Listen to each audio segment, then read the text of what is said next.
Je ne suis qu'un gène qui se reproduit. Ces mots résonnent comme un cri de guerre pour une époque où biologie et philosophie se rencontrent. Richard Dawkins, dans Le gène égoïste, lance une révolution intellectuelle en proposant que nous ne sommes pas simplement des individus, mais des porteurs d'une unité fondamentale, le gène, qui lutte pour sa survie. Les années 1970 marquent un tournant dans la compréhension de la biologie évolutive. Les idées de Darwin sur la sélection naturelle dominent, mais la notion de gène comme acteur principal de l'évolution reste peu explorée. Dawkins, armé d'une pensée audacieuse, s'engouffre dans cette brèche. Au cœur du débat se trouve le concept de l'égoïsme, qui semble en opposition avec le comportement altruiste observé dans la nature. Dawkins soutient que ce comportement, loin d'être antithétique à son message, le renforce.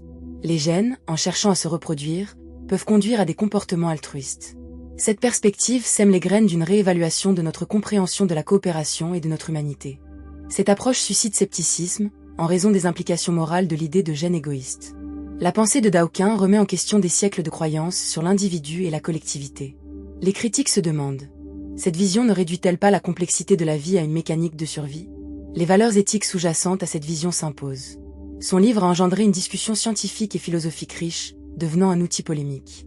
Les soutiens voient en lui un visionnaire, tandis que ses détracteurs le considèrent parfois comme un provocateur. Depuis la publication, qu'est-ce qui a réellement changé dans le champ de la biologie? Les idées de Dawkins, une fois semées, ont poussé dans des directions inattendues.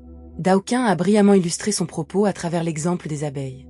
Les abeilles ouvrières, qui ne se reproduisent pas, consacrent leur existence au bien-être de la reine. Selon Dawkins, elles sont le véhicule par lequel les gènes égoïstes se propagent, révélant comment des comportements altruistes prennent sens dans le contexte de la survie génétique.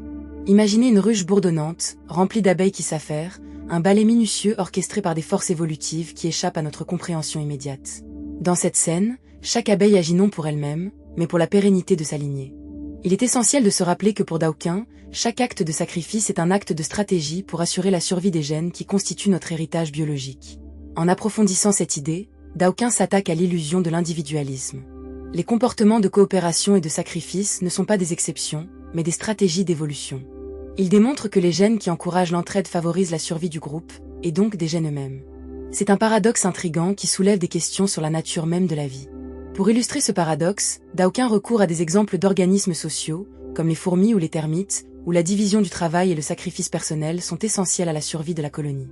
Dans ces sociétés complexes, chacun a un rôle, une fonction, et cette coopération est inscrite dans les gènes qui se répercutent de génération en génération. Considérons une colonie de fourmis. Dans ce microcosme, des milliers d'individus travaillent en harmonie, transportant de la nourriture, défendant le nid, et s'occupant des jeunes sans jamais rechercher une récompense personnelle. Chaque fourmi ouvrière, bien qu'individuellement insignifiante, joue un rôle crucial dans le succès de la colonie. Dawkins dépeint cette image avec une telle clarté que la lecture de son ouvrage devient une exploration fascinante des dynamiques d'une société où l'égoïsme génétique se conjugue avec le sens du sacrifice. Cependant, cette vision a aussi été critiquée pour son approche déterministe. Certains biologistes, comme Stephen Jay Gould, ont introduit des idées alternatives, suggérant que l'évolution est façonnée par des facteurs environnementaux et culturels. Gould, défenseur de la théorie de la contingence, avance que l'évolution n'est pas une voie linéaire, mais un chemin parsemé d'accidents et d'opportunités. Une confrontation intellectuelle se dessine, un débat où les fondements mêmes de la science évolutive sont remis en question.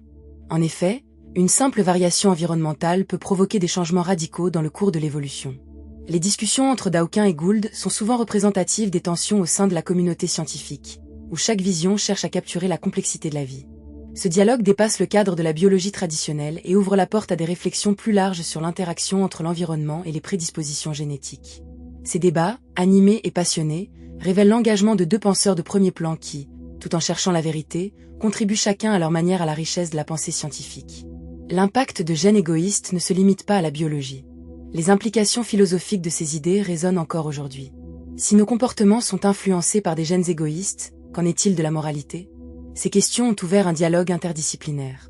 Dans un monde en proie aux crises sociales et environnementales, la pensée de Dawkins interpelle. Sommes-nous seulement des marionnettes de notre ADN, ou pouvons-nous transcender cette programmation pour agir de manière éthique? Les années passant, le concept de mème, une unité d'information culturelle qui se propage comme les gènes, a également émergé des travaux de Dawkins. Les idées, les croyances et les comportements se reproduisent et se transforment, suscitant un intérêt croissant dans la culture et la communication. Imaginez une idée qui voyage à travers l'espace et le temps, se modifiant au gré des sociétés, tout comme un gène subit des mutations. Le mème, tout comme le gène, peut être un vecteur de survie, parfois au détriment de la vérité. montrant ainsi comment l'information peut évoluer de manière similaire à la biologie. Cette métaphore devient un outil puissant pour comprendre comment les comportements humains et les idées se propagent, se métamorphosent et impactent les sociétés à travers les âges. Dawkins est devenu une figure publique emblématique, défendant des vues scientifiques dans un climat où les idées religieuses gagnent du terrain. Son engagement pour une vision rationaliste l'a souvent opposé aux défenseurs des doctrines religieuses. À travers des conférences et des écrits, il a plaidé pour une éducation scientifique solide, impactant la perception publique de la biologie. Ces affrontements ne sont pas qu'intellectuels, ils révèlent les fractures dans la société.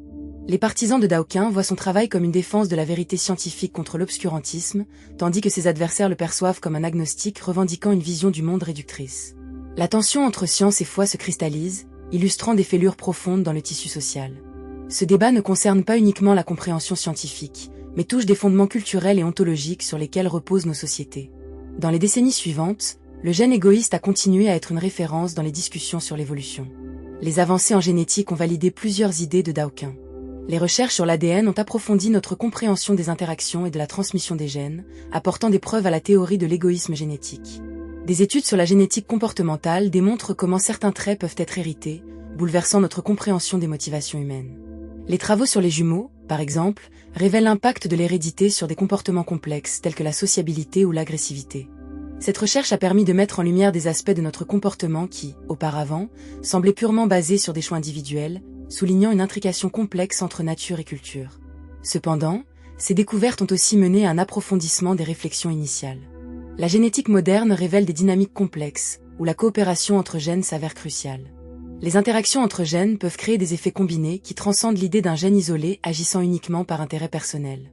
Les recherches sur les interactions épigénétiques montrent comment l'environnement peut influencer l'expression des gènes, modifiant ainsi les traits de manière inattendue. Cela complexifie la vision de l'égoïsme génétique. Les gènes ne se battent peut-être pas uniquement pour leur survie, mais agissent aussi comme un réseau interconnecté qui répond à des stimuli externes. Cette interconnexion entre l'hérédité et l'environnement remet en question l'idée d'un déterminisme génétique pur, nous poussant à considérer la vie comme un tissu d'interactions et d'influences multiples, plutôt qu'une simple lutte pour la survie. À travers tous ces développements, une question demeure. La science peut-elle capturer l'essence de l'expérience humaine ? Les idées semées par Dawkins portent la promesse de transformation inestimable, et le gène égoïste devenu le catalyseur de réflexions profondes sur notre existence. Richard Dawkins a connu un moment décisif lorsque, en 1976, il a publié ce livre qui allait modifier notre compréhension de l'évolution. En décrivant les gènes comme des entités égoïstes, il a challengé l'idée que l'évolution se concentre uniquement sur les individus. Ce tournant a mis en lumière la complexité des interactions biologiques et sociales, provoquant des débats passionnés.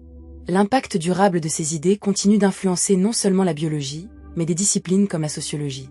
Alors que nous faisons face à des défis globaux, la compréhension des motivations sous-jacentes des comportements humains devient cruciale. La perspective de Dawkins nous invite à interroger nos instincts de survie et à explorer notre capacité à collaborer pour un bien commun. Dans ce monde où la science avance rapidement, la vision de Dawkins reste d'une pertinence saisissante. Les discussions autour de notre génétique, de notre héritage évolutif et de l'éthique prennent de l'importance dans le discours scientifique. Ainsi, face à l'héritage durable de Richard Dawkins, chacun est invité à réfléchir. Que signifient réellement nos choix dans l'évolution ? Comment nos actions individuelles peuvent-elles contribuer à un avenir collectif ?